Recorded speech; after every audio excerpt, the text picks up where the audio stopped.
ಯೇಸು ಕ್ರಿಸ್ತರ ಮಹಾಪರಿಶುದ್ಧ ನಾಮದಲ್ಲಿ ನಿಮ್ಮೆಲ್ಲರನ್ನು ವಂದಿಸುವಂತವರಾಗಿದ್ದೇನೆ. Praise the lord. ಶಾಲು ಈ ಬೆಳಗಿನ ಜಾವದಲ್ಲಿ ವಾಕ್ಯ ಓದಿಕೊಳ್ಳೋಣ. ಪೌಲನು ಕೊಲೆಸೆದವರಿಗೆ ಬರೆದ ಪತ್ರಿಕೆ 3ನೇ ಅಧ್ಯಾಯ 9ನೇ ವಚನ ಓದಿಕೊಂಡು ಸ್ವಲ್ಪ ಹೊತ್ತು ಧ್ಯಾನ ಮಾಡಿಕೊಳ್ಳೋಣ.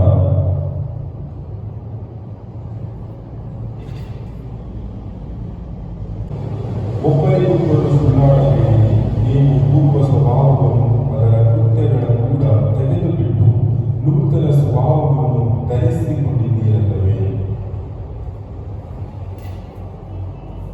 ಸಂದೇಶದ ಶಿರೋನಾಮೆ ನೂತನ ಸ್ವಭಾವ ಎಂಬುದಾಗಿ. ಈ ವಾಕ್ಯದಲ್ಲಿ ನಾವು ನೋಡುವಾಗ ಈ ವಾಕ್ಯ ಈ ರೀತಿಯಾಗಿ ಪೌಲನು ಕೊಲೆಸೆದವರಿಗೆ ಬರೀತಾ ಇದ್ದಾರೆ. ನೀವು ಒಬ್ಬರಿಗೊಬ್ಬರು ಸುಳ್ಳಾಡದ ರೀತಿಯಲ್ಲಿ ಪೂರ್ವ ಸ್ವಭಾವಗಳನ್ನು ಬಿಟ್ಟವರಾಗಿ ನೂತನ ಸ್ವಭಾವವನ್ನು ಧರಿಸಿಕೊಂಡು ಈ ಲೋಕದಲ್ಲಿ ಜೀವಿಸಿರುವುದಾಗಿ ಪೌಲನು ಕೊಲೆಸೆದವರಿಗೆ ಹೇಳ್ತಾರೆ.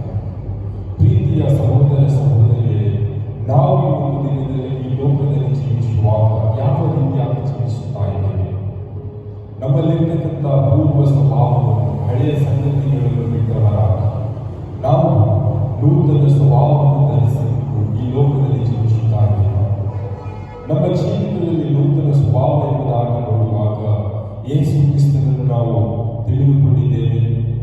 ನಿಜವಾದ ದೇವರ ಯೇಸು ಕ್ರಿಸ್ತನು ನಮ್ಮನ್ನು ಪಾಪದಿಂದ ಬಿಡಿಸಿದ್ದಾನೆ, ಕತ್ತಲೆಯಿಂದ ಬಿಡಿಸಿದ್ದಾನೆ, ಘೋರಾಂಧಕಾರವಾದ ಮರಣದಿಂದ ನಮ್ಮನ್ನು ಬಿಡಿಸಿದ್ದಾನೆ, ನಮ್ಮನ್ನು ನಿತ್ಯ ಜೀವನಕ್ಕೆ ನಡೆಸುತ್ತಾ ಇದ್ದಾನೆ. ಆತನಲ್ಲಿ ನಾವು ನೂತನ ಸೃಷ್ಟಿಯಾಗಿ ಜೀವಿಸುತ್ತಾ ಇದ್ದೇವೆ.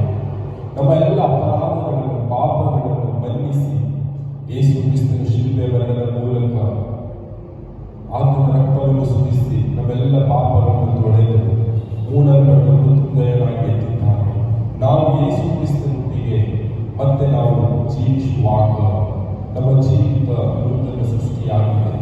ನಾವು ನೂತನ ಸೃಷ್ಟಿಯಾಗಿ ಲೋಕದಲ್ಲಿ ಜೀವಿಸುವಾಗ, ಯೇಸು ಕ್ರಿಸ್ತನನ್ನು ನಾವು ತಿಳಿದುಕೊಂಡು ಈ ಲೋಕದಲ್ಲಿ ಜೀವಿಸುವಾಗ ನಮ್ಮ ಜೀವಿತದಲ್ಲಿ ಸುಳ್ಳಾಡುವಂಥದ್ದಿರಬಾರದು, ಮೋಸ ಮಾಡುವಂಥದ್ದಿರಬಾರದು. ಹಳೆಯ ಸಂಗತಿಗಳನ್ನು, ಪೂರ್ವದ ಸಂಗತಿಗಳನ್ನು ಎಲ್ಲವನ್ನು ಬಿಟ್ಟವರಾಗಿ ನೂತನ ಸ್ವಭಾವಗಳಾಗಿ ಜೀವಿಸಿರಿ ಎಂಬುದಾಗಿ ವಾಕ್ಯ ಹೇಳ್ತಾ ಇದೆ.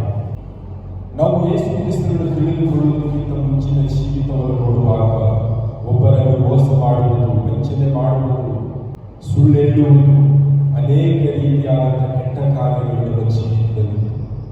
ನಾವು ಯಾವಾಗ ಯೇಸು ಕ್ರಿಸ್ತನನ್ನು ತಿಳಿದುಕೊಂಡೆವೋ, ನಿಜವಾದ ದೇವರನ್ನಾಗಿ ತಿಳಿದುಕೊಂಡೆವೋ, ನಮ್ಮ ಜೀವಿತ ನೂತನ ಸ್ವಭಾವ ಉಳ್ಳದಾಗಿ ಪರಿವರ್ತನೆ ಆಯಿತು. ನೂತನ ಸ್ವಭಾವ ಉಳ್ಳವರಾಗಿ ನಾವು ಈ ಲೋಕದಲ್ಲಿ ಜೀವಿಸುತ್ತಾ ಇದ್ದೇವೆ. ನಮ್ಮ ಜೀವಿತದಲ್ಲಿ ಯೇಸು ಕ್ರಿಸ್ತನಿಗಾಗಿ, ಯೇಸು ಕ್ರಿಸ್ತನ ಪ್ರೀತಿ ಇದೆ, ಯೇಸು ಕ್ರಿಸ್ತನ ಸತ್ಯದ ಸಂಗತಿಗಳು ನಮ್ಮ ಜೀವಿತದಲ್ಲಿದೆ. ಆ ವಿಷಯವಾಗಿಯೇ ಈ ಲೋಕದಲ್ಲಿ ನಾವು ಜೀವಿಸುವಾಗ ಪೂರ್ವ ಸ್ವಭಾವಗಳು, ಹಳೆಯ ಸಂಗತಿಗಳು ನಮ್ಮ ಜೀವಿತದಲ್ಲಿ ಇರಬಾರದು. ಒಬ್ಬರಿಗೊಬ್ಬರು ಸಂತೈಸುತ್ತಾ, ಒಬ್ಬರಿಗೊಬ್ಬರು ಆಚರಣೆ ಮಾತುಗಳು ಹೇಳುತ್ತಾ ಈ ಲೋಕದಲ್ಲಿ ಜೀವಿಸುವ ಕಾಲವಲ್ಲ.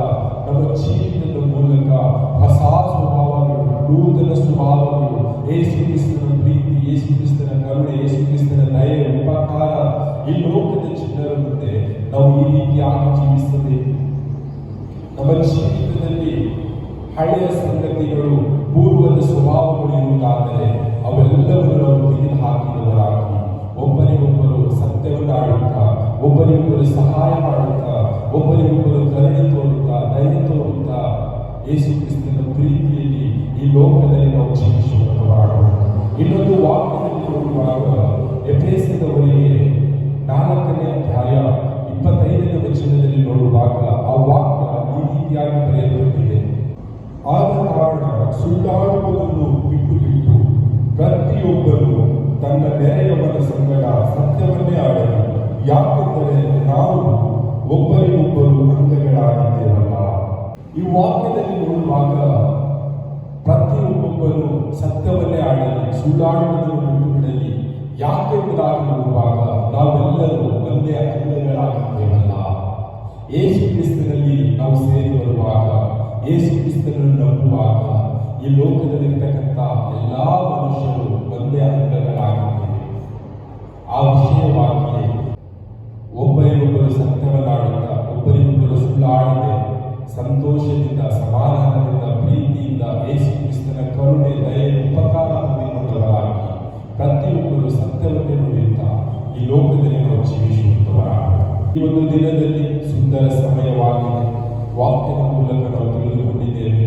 ನಮ್ಮ ಜೀವಿತದಲ್ಲಿ ಪೂರ್ವ ಸ್ವಭಾವಗಳು, ಹಳೆಯ ಸಂಗತಿಗಳು ಏನಾದರೂ ಇರುವುದಾದರೆ ಸುಳ್ಳು ಹೇಳುವಂಥದ್ದು, ಮೋಸ ಮಾಡುವಂಥದ್ದು, ಕದಿಯುವಂಥದ್ದು, ಮತ್ತೊಬ್ಬರನ್ನು ನೋಡಿ ಅಸಲು ಪಟ್ಟುಕೊಳ್ಳುವಂಥದ್ದು, ಈ ಏನಾದರೂ ಗುಣಲಕ್ಷಣಗಳು ನಮ್ಮ ಜೀವಿತದಲ್ಲಿ ಇರುವುದಾದರೆ ಅವೆಲ್ಲವನ್ನು ನಾವು ಬಿಟ್ಟವರಾಗಿ ನಾವು ಯೇಸು ಕ್ರಿಸ್ತನಲ್ಲಿ ನೂತನ ಸ್ವಭಾವ ಹೊಂದಿಕೊಂಡವರಾಗಿ, ನೂತನ ಸೃಷ್ಟಿಯಾಗಿದ್ದವರಾಗಿದ್ದುಕೊಂಡು ಈ ಲೋಕದಲ್ಲಿ ನಾವು ಜೀವಿಸುವಂತವರಾಗ ಕರ್ತನು ಈ ವಾಕ್ಯ ನಮ್ಮೆಲ್ಲರ ಆತ್ಮದ